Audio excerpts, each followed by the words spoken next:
Good, hello, and really lovely to see everybody here today.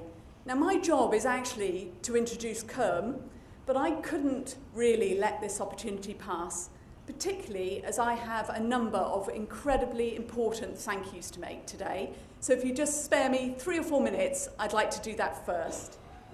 We at the MDC are constantly inspired and hugely motivated by all the interest from individuals, from families, and from corporate organisations interested in supporting our work. People get involved in our fundraising activities, of course, and they make donations directly to the charity too.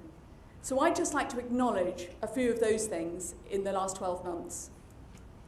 So first of all, the 63 people who decided to remember us in their wills. Legacy income is absolutely invaluable to the charity, and we have actually been so grateful to people remembering us with gifts such as £500 and one gift as high as nearly £400,000 in the last 12 months, as well as many smaller donations in memory of loved ones. We also wanted to thank 3,000 people.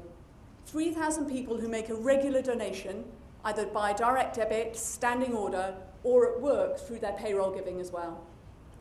We also wanted to remember and thank the 300 people, many I'm sure here today, who subscribe to our publications, Target MD and Target Research.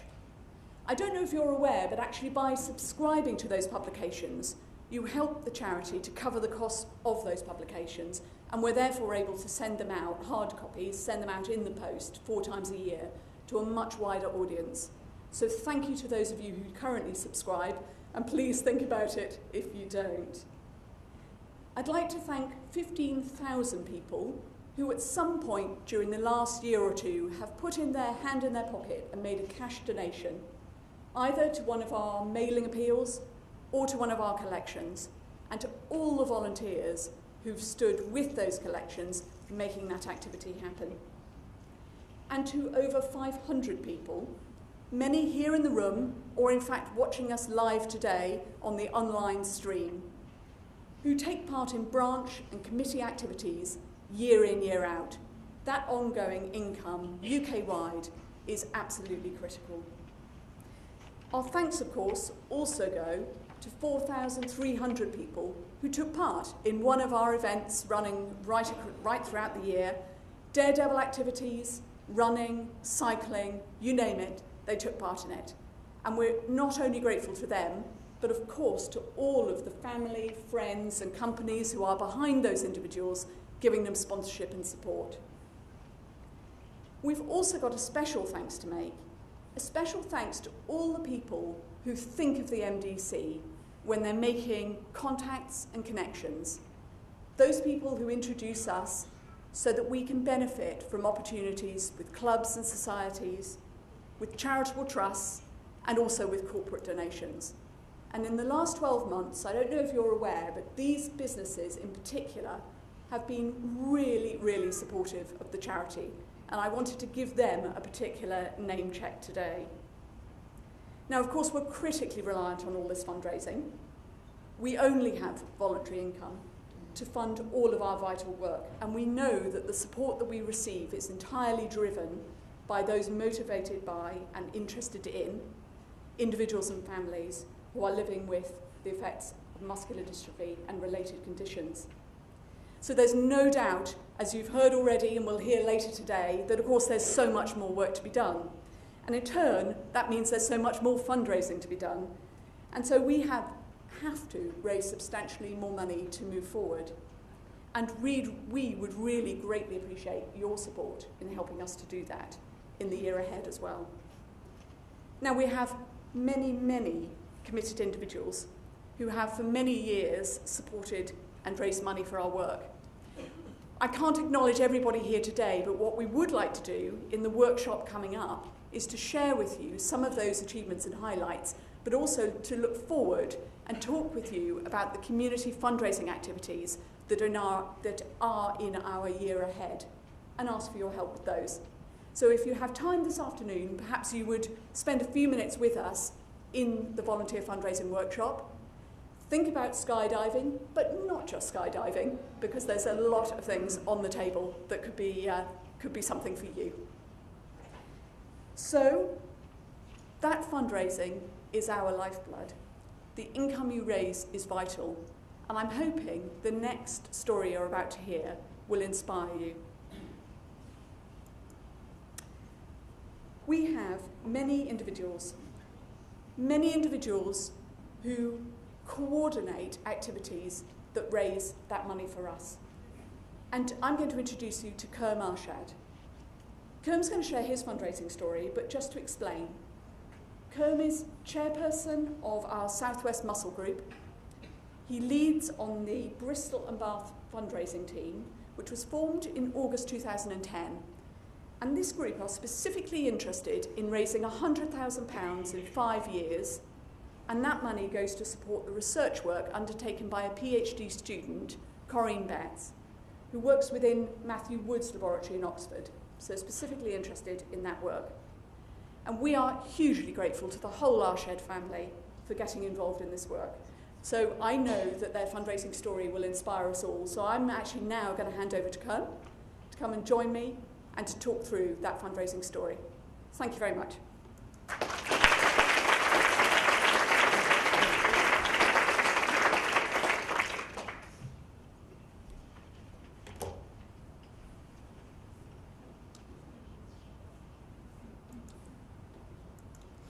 Hi, good afternoon everyone. So thanks very much for that introduction, Rebecca. Just going to talk to you about how we've started from effectively nothing, really. As a family, we did lots of campaigning in the Southwest Muscle Group and had never really given much consideration to fundraising at all, because it's something that we were never really involved in. You know, we'd nominated ourselves to kind of hold buckets at some local events which were organised previously by someone else or another supporter in Bristol, but had never really thought about doing it ourselves. So we were approached by Anna Roberts. I was at a muscle group meeting, she came over, I said, you know, would you be interested in putting a team together or kind of considering fundraising, really? So from that conversation, I went home and had a chat to the family, and we work as a family unit at home. I said, look, you know, I've been approached to do fundraising, what do you guys think? And from there, things have snowballed to where we are now. And I think one of the important things that we discussed as a family was that knowing various people that do charity work, people like to have something tangible to aim towards. So we felt that if we were going to embark on a fundraising journey, that we should maybe pick something or a subject or kind of aim, have some targets that we can aim for. And one of those was then to fund a research student. That when we explain our story, explain why we raise funds, we have a background to that, and then that's where all the money we raise now goes to PhD student Corinne Betts.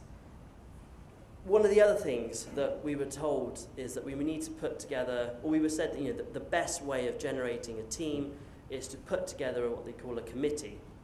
Now, when I kind of approached this with the family and some close friends that were involved at this point as well, we felt that kind of being more dynamic and being maybe a team rather than a committee of people would give us a better approach when we were putting events together, when we were approaching businesses for help or trying to build relationships. So that's why we are called a Bristol and Bath fundraising team rather than a branch or a committee. And by having less formalities, more people had then chosen to get involved. So we don't really have a chairperson or a vice chair or a treasurer or a secretary. We have none of these roles. People have, I think, enough structure at work. So when they come to our meetings in the evenings or the weekends, they can leave all of that behind and just come and join the team, which is fun. And they can bring a lot more to the table if there aren't any restrictions in place. So that's what we've kind of ended up with as a team. So where did we start? As you can imagine, that you've got a blank canvas, you had a blank piece of paper, and we didn't know where to start. So loads of people got together in a pub, which I'm not sure was a great idea. By the end of it, there were some rather funky ideas, which were being crossed off because they were just not feasible. But it was literally just said to everybody around this table, write down a couple of ideas to what you think would raise money. So there were things like cake sales, coffee mornings, a bike ride.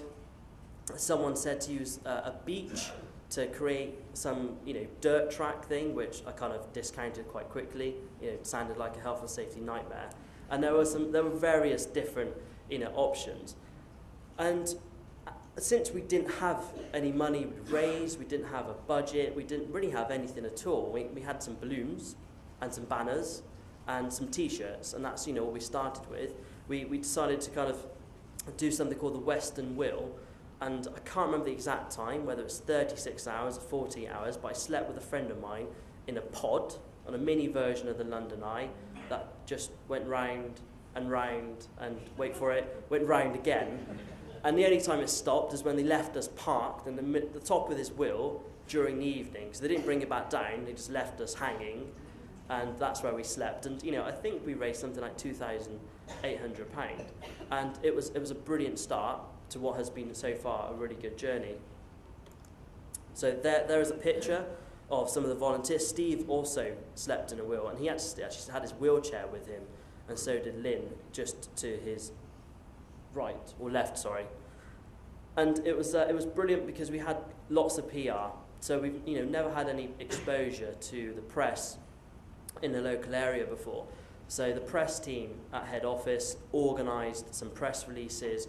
I'd never seen one before. In it, kind of highlighted what the charity does, why we're fundraising money, who we were, and what our story was. And through that, they had organised a lot of press, and it was brilliant to have BBC Radio and ITV come along and to kind of be part of that fundraising weekend.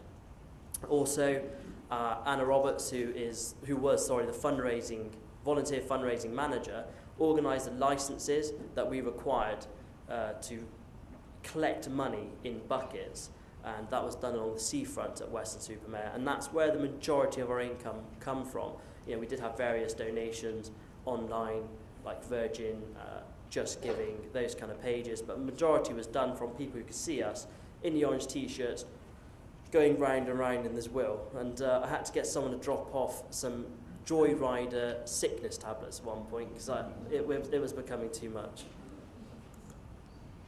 So, one of the things we wanted to look at was exploring strengths. So our strength as a family unit is that my parents had previously organised large-scale kind of dinner events, and that's something that we wanted to take forward.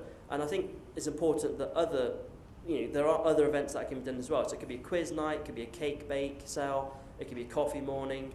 And I think it's important to remember that whether an event is large or small, whatever amount of money you fundraise is important, but also you're getting the word out of the charity, and to get that exposure is also very important as well. So we asked everybody to look in their phone book for 2 supporters, people who would come along and help us, and through that, through a friend introducing 2 more friends and another friend introducing 2 more friends, we've now managed to build quite a big fundraising team, and it's still growing considerably. From that, we had several people who suggested we use social media to our advantage, and we now have a Facebook page and a Twitter account, and through those, at our banquet this year, the majority of our volunteers that had come to help us on the evening and do table service and help clear up and set up and clear down at the end of the evening were from Facebook and Twitter, people we'd never met before, who'd read our story and decided to come along and help. So don't underestimate the power of using Facebook and Twitter. And there's the copy of our page of what it currently looks like now, and the picture there is some of the volunteers who helped at our event this year, and none of those volunteers have any connection to muscular dystrophy, and they were all there just because we had asked for help. So wanted to just touch on things like half marathons, golf days, kind of the 4-course classic, which is something organised by the charity, is that not everybody's idea or vision of fundraising is the same. So someone will be happy to run a half marathon. I'm not happy to run a half marathon. Someone will jump out of a plane. I'm not happy to jump out of a plane. So, it's everybody's individual kind of idea of fundraising, and you should let them kind of do that. So if somebody wants to run a half marathon, encourage them to do it and support them to do it. If somebody wants to jump out of a plane, again, encourage them to do it, or get some other people involved and get a group of them together. So going forward, one of the things that we wanted to look at was that how we can consistently and continuously provide, the funding for this project. And we now feel that all of our events offer something back. So if you were to come to one of our Indian banquets, okay, you're paying maybe £25, £30 a head, but you are receiving entertainment during the evening and obviously amazingly cooked food. So there is something being given back to the people that are coming in through the doors. And it's the same whether they play on our annual Society Golf Day or whether they come to our barbecue that's held at my parents' home in Bristol. There's always something giving back. And as a team, we don't like to ask for money unless we can give something back. So, we wouldn't, just say 100 people run a half marathon and expect, people to support 100 people by giving donations. If we can give something back, we feel that works in our favour. And we believe that by kind of investing money, that you can make money as a team. So our banquet this year cost us £5,000 to put on, but we did raise through raffle, bar sales, ticket sales and match giving from companies £9,885. So by spending money, we've made money and a considerable amount of money as well. So just to quickly touch on raffle prizes, don't be afraid to approach companies. We find that just going in with a letter and just asking to speak to the manager works really well. But also, if you're stuck on businesses to approach, just go through your local, for example, Westfields and Shepherd Bush. If you go on their website, every single business that has premises there, or leases premises, will be listed on a directory. Just go through each business, use the same letter, but just change the name and change the address it's going to. And if you send 200 letters, 10 to 20 will reply with a prize of some sort, and it does work. So don't be afraid to kind of do a mass mailing effort. You will get something back. I just want to quickly touch on supporters, fundraisers and volunteers. You've probably heard those three terms bounced around a lot. And for me, they were the same thing in the beginning, but they're not. A supporter is someone who will come and play golf on your golf day, or will come and eat dinner, or come to your barbecue and buy a ticket and support you by attending an event. A fundraiser is someone who is going to put something on or help you generate an event and support you at that event. A volunteer, for us, is someone who comes along to our event and helps out in the background. It could be through advertising, marketing, putting posters up, or helping on the actual day. I think it's key to kind of generate a supporters base, but also have fundraising volunteers that can help you as well. And I'm going to finish quickly on the fact that we've had 2 banquets, 2 golf days, a family fun day and a Casino Royale night. And the last one was organised with a local business. So we went to a casino, can you help us? Yes, they want to generate custom. We wanted to generate awareness. And through that, we built a partnership and they put on the dinner. All we had to do was attend, and we raised £500 from that. Family Fun Day was organised in Weston-super-Mare. My partner put that together. 500 people come through the doors, and we raised £1,500.